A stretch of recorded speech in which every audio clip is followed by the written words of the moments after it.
జయ జయ హే తెలంగాణ జననీ జయకేతనం, ముకోటి గొంతుకలు ఒక్కటైన చేతనం.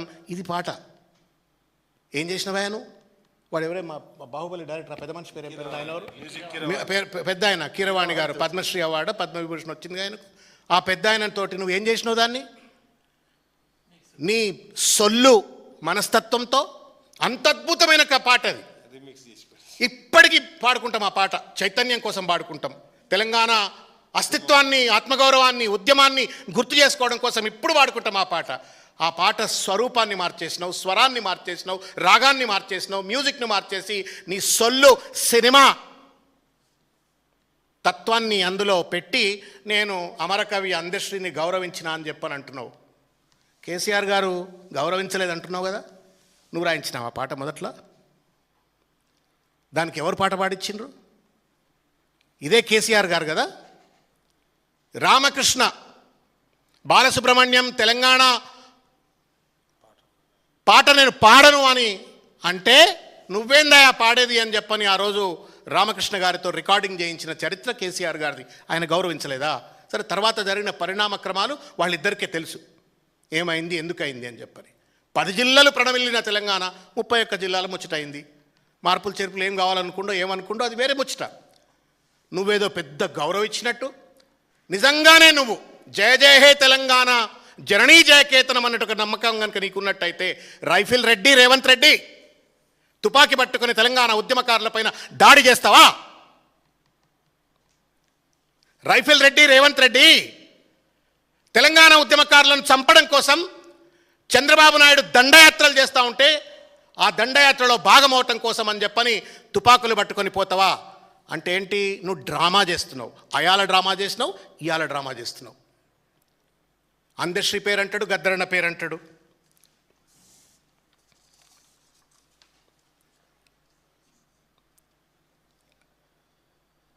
గద్దరన్న గురించి మాట్లాడుతున్నాడు.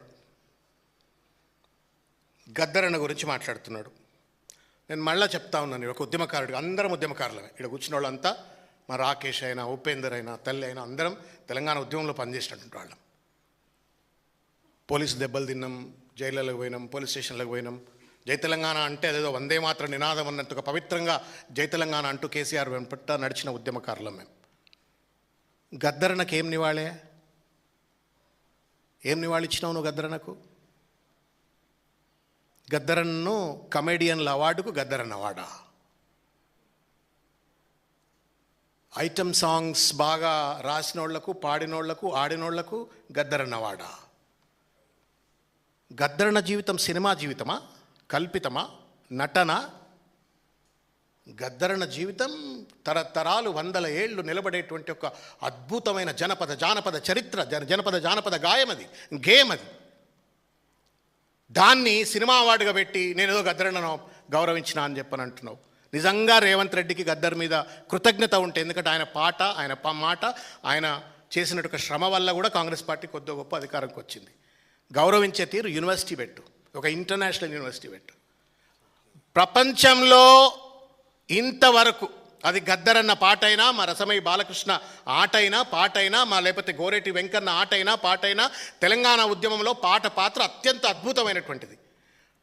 నువ్వు నిజంగానే గద్దరన్న వల్లనే నువ్వు అధికారంకి వచ్చినా అన్న కృతజ్ఞత నీకుంటే ఆయన పేరు మీద యూనివర్సిటీ పెట్టు. మేము మాట్లాడతాం రేపు మళ్ళా కేసీఆర్ గారు ముఖ్యమంత్రి అయిన తర్వాత మేము తప్పనిసరిగా మేము రిక్వెస్ట్ చేసుకుంటాం. మేము ఎట్లా గౌరవించుకోవాలనో గద్దరన్న అట్లా గౌరవించుకుంటాం. సినిమా అవార్డుకు గద్దరన్నను పరిమితం చేసి ఒక నటనకు, ఒక కల్పితమైన డ్రామాలకు, అవార్డులకు గద్దరన్నను కల్పితం చేసి నేను గద్దరన్నను గౌరవించిన అంటాడు. మా వెన్నెలక్క, మా అమ్మ, మా గద్దరన్న ప్రియమైన కూతుర్రాలు. ఓడిపోయేటప్పుడేమో ఎమ్మెల్యే ఇస్తావు, అధికారంకి వచ్చినాకనేమో నువ్వు ఎమ్మెల్యే అయ్యేవట. కడియం శ్రీహరి బిడ్డకేం పెద్ద కిరీటాలు ఉన్నాయని చెప్పని ఎంపీకి ఇచ్చినావు. మరి అప్పుడు ఎందుకో తీసుకుపోయి వెన్నెలమ్మకి ఇయ్యలేదు నువ్వు? వరంగల్ ఎంపీ ఇవ్వగలుగుతుంటే నువ్వు నిజంగానే గద్దరన్న మీద ప్రేమ ఉంటే. ఎవరిని మోసం చేస్తున్నావు రేవంత్ రెడ్డి? నువ్వు డ్రామాలు ఆడు, వీ హ్యావ్ నో ప్రాబ్లం.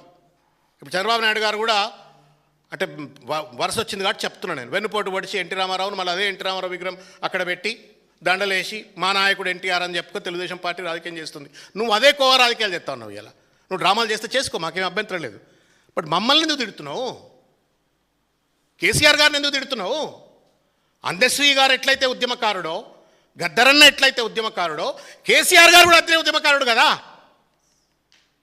తను తన జీవితాన్ని ఫణంగా పెట్టిండు కదా, తన పదవుల్ని త్యాగం చేసిండు కదా. 14 ఏళ్ల పాటు వనవాసంలో కూర్చున్నట్టుగా కూర్చొని ఒక నిరంతరమైన ఒక పోరాటం, కిందబడి మీదబడి కష్టాలు నష్టాలు అవమానాలు తాపాలు అనేక రకాలైన ఇబ్బందులకు ఎదుర్కొని అన్ని రాజకీయ పార్టీలను ఒప్పించి మెప్పించి పార్లమెంట్లో బిల్లు వచ్చి తెలంగాణ వచ్చేంత వరకు ఒక ప్రజాస్వామిక యుద్ధం చేసిన ఉద్యమకారుడే కదా. ఆ ఉద్యమకారుడి పట్ల ఎందుకు నీకింత కోపం, ఎందుకింత కసి, నిన్ను జైల్లో పెట్టినరు అని మాట్లాడుతున్నావు. నువ్వు శుద్ధ పూసవా రేవంత్ రెడ్డి? నిజంగా చెప్పు, గుండె మీద చేయబెట్టుకో. దేనికి పెట్టిన నేను జైల్లో? దేనికి పెట్టిన జైల్లో?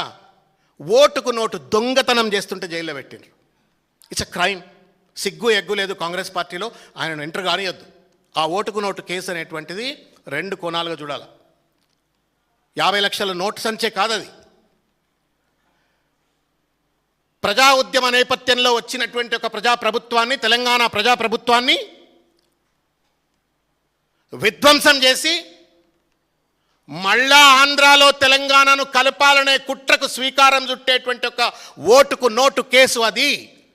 అది చంద్రబాబు నాయుడు గారి నేతృత్వంలో జరిగినటువంటి ఒక పొలిటికల్ కాన్స్పిరసీ అది. ఆ కాన్స్పిరసీలో భాగమైన రేవంత్ రెడ్డిని మీరు చెప్పురి ముద్దు పెట్టుకోమంటే ముద్దు పెట్టుకుంటాం. ముద్దు పెట్టుకొని మూతులు నాకుతారు ఆయన ఏమన్నా? You wanted to destroy. Srikantachary నుండి మొదలుకుంటే దాదాపు 1100 మంది తెలంగాణ అమరవీరుల యొక్క త్యాగాల ఫలితంగా వచ్చిన తెలంగాణ రాష్ట్రాన్ని ఆంధ్ర పాలకుల యొక్క మెప్పు కోసం ఓటుకు నోటు కేసు ద్వారా నువ్వు ప్రజాప్రభుత్వాన్ని, కేసీఆర్ ప్రభుత్వాన్ని విధ్వంసం చేసే కుట్ర చేస్తుంటే ముద్దు పెట్టుకోవాలట. ఆయనను జైలుకు పంపొద్దట. జైలుకు పంపితే నన్ను ఎన్ని జైళ్ళకో పంపినరు అని మాట్లాడుతున్నాడు.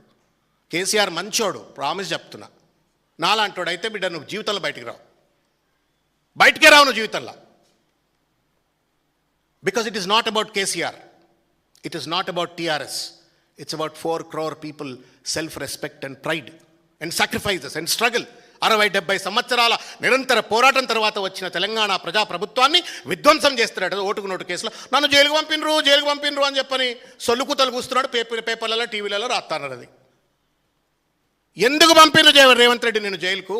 నువ్వు చంద్రబాబు నాయుడు గారికి తొత్తుగా మారి తెలంగాణ ప్రభుత్వాన్ని కూల్చాలని కుట్ర చేసినప్పుడు కదా నిన్ను జైలుకు పంపింది. ఇంత పెద్ద కుట్రలు చేసి రేవంత్ రెడ్డి శుద్ధ పూస లెక్క. రెండోది, కాంగ్రెస్ ఆలోచించుకోవాలి ఇప్పటికి కూడా.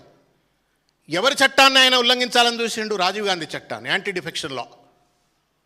పార్టీ ఫిరాయింపుల చట్టం పట్టుకొచ్చింది రాజీవ్ గాంధీ. రాజీవ్ గాంధీ చట్టాన్ని విధ్వంసం చేస్తాడు, తెలంగాణ ప్రజలు ఎన్నుకున్న ప్రభుత్వాన్ని విధ్వంసం చేస్తాడు. ఆయన పెద్ద జాతీయ నాయకుడు, దేశ నాయకుడు, ఉద్ధారకుడు. ఆయననట జైలుకి పెడితే తప్పు అని చెప్పని వారు మాట్లాడుతున్నారు. నేను ఇంకొక విషయం చెప్పదలుచుకున్నా. తాడే కదా అని మెడకేసుకుంటే పామయ్య గర్షిండు రేవంత్ రెడ్డి వాళ్ళ.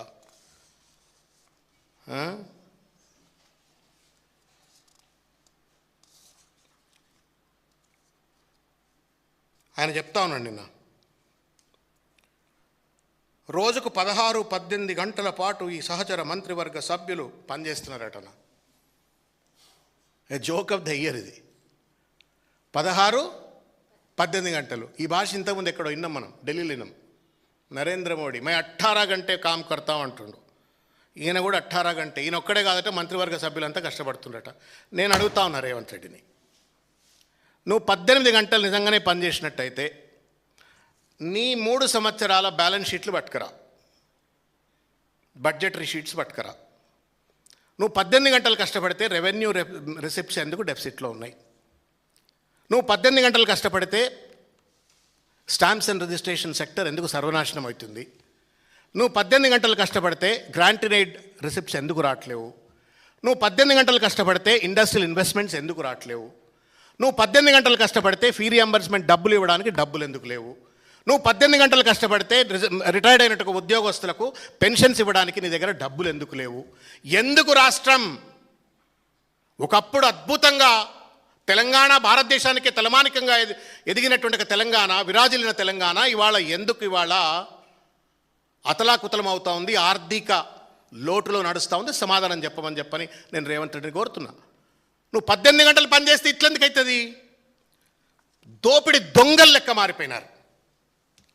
దురదృష్టం ఇటువంటి భాష మన సావరెన్ స్టేట్లో ఒక మంత్రుల మీద మాట్లాడటానికి. ఒక్కొక్క మంత్రి ఒక్కొక్క దోపిడీదారు లెక్క తయారైనరు. రేవంత్ రెడ్డిని చూసిండ్రు, चुटकी में पैसे कमा रहा है, करोड़ों रुपये कमा रहा है, 100 ఎకరాలు 1000 కోట్లు. ఢిల్లీకి సంచులు మోసడు ఎక్కెత్తైతే ఇంటికి సంచులు మోసుకుపోతున్నాడు, ప్యాలెస్ల మీద ప్యాలెస్లు కట్టుకుంటున్నాడు. ఆయనను చూసిన తర్వాత అరే మేమేం తక్కువ తిన్నాం రాబాయ్ అని చెప్పని మంత్రులు కూడా తెగబడ్డారు. నేను అడుగుతా ఉన్నా, ఒక్కొక్క మంత్రి మీద తప్పనిసరిగా మేము ఛార్జ్ షీట్ వేస్తాం. నువ్వు అనుకుంటున్నామేమో బూతులు మాట్లాడి పిచ్చగా మాట్లాడి పేపర్లలో టీవీలలో రాయించుకొని చూయించుకొని సోషల్ మీడియా ఛానళ్ళ ద్వారా ప్రచారం చేయించుకొని నీ పాపాలన్నీ బయటపడవని చెప్పని. బిడ్డ నేను కడుగుతాం, నీ మంత్రులను కూడా కడుగుతాం, నీ ప్రతి డిపార్ట్మెంట్ మీద ఛార్జ్ షీట్ వేస్తాం. ఎవడు తక్కువ లేడు, ఒకడి మీద ఒకటి పోటీ. ఒక్కొక్కని పంచాంగం వింటే ఒకడు బూట్ల కాంట్రాక్ట్లు అమ్ముకుంటే వాడు మంచాల కాంట్రాక్ట్లు అమ్ముకుంటాడు, వాడు మంచాల కాంట్రాక్ట్లు అమ్ముకుంటే వాడు బియ్యం కాంట్రాక్ట్లు అమ్ముకుంటాడు, వాడు బియ్యం కాంట్రాక్ట్లు అమ్ముకుంటే యూనిఫామ్ కాంట్రాక్ట్లు అమ్ముకుంటాడు, వాడు భూములు అమ్ముకుంటాడు, వాడు చెట్లు అమ్ముకుంటాడు. మొత్తం దోసుకుపోతున్నారు. 18 గంటలు కష్టపడ్డామని చెప్పని పాపం మా అన్న అందశ్రీ అన్న ఏడున్నాడో ఏడుస్తున్నాలా, ఏమరా నాయన కష్టపడింది దోసుక తిన్నానుక ప్రజలకు పెట్టడానిక అని చెప్పని. పెన్షన్లు ఇవ్వడానికి డబ్బు లేదు, రైతు భరోసాకు డబ్బు లేదు, రైతు బీమాకు డబ్బు లేదు, యూరియాలు చక్కగా ఇయ్యే దానికి చేత కాదు, దేనికి డబ్బులు లేవు, దేనికి చేత కాదు. 18 గంటలు కష్టపడుతున్నాం అంటాడు. మరి అది నమ్మల్లా ఇది నమ్మల్లా, మీరే సమాధానం చెప్పాలని చెప్పని తెలంగాణ ప్రజలకు నేను విజ్ఞప్తి చేస్తూ ఉన్నాను. ఆయన అంటాడు ఈ కుటుంబానికి పదవులు వచ్చినాయి, ఆ కుటుంబానికి పదవులు వచ్చినాయి అని చెప్పని. నేను అడుగుతా ఉన్నా, మొత్తం ఎమ్మెల్యేలు ఎంపీలు కాంగ్రెస్ పార్టీలో ఇవాళ ఉన్న ఎంపీలు ఎమ్మెల్యేలు కార్పొరేషన్ చైర్మన్లు లేకపోతే పెద్ద పదవులన్నీ డిక్లేర్ చేసిండు కదా, including key positions in the CMO.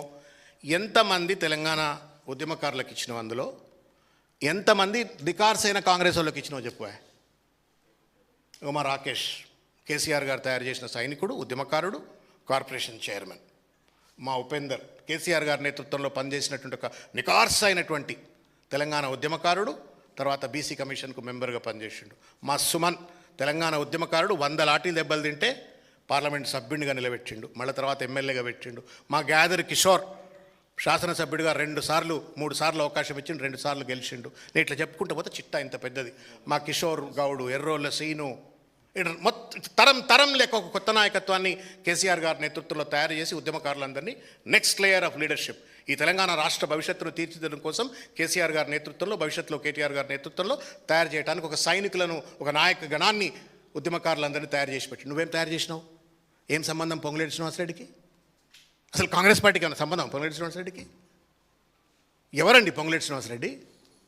నేను పేర్లు తీసుకోదలుచుకోలే రేవంత్ రెడ్డి. నీకు తెలుసు, నాకు తెలుసు, తెలంగాణ సమాజానికి తెలుసు. ఎంతమంది కార్పొరేషన్ చైర్మన్లు అడ్డదారిన దొడ్డిదారిన కాంగ్రెస్ పార్టీలో వచ్చిన వాళ్ళకి ఇచ్చినావు? నికార్సుగా గాంధీ భవన్ పట్టుకొని కాంగ్రెస్ పార్టీని పట్టుకొని పనిచేసిన వాళ్ళకి కార్పొరేషన్ చైర్మన్లు ఇచ్చినావు?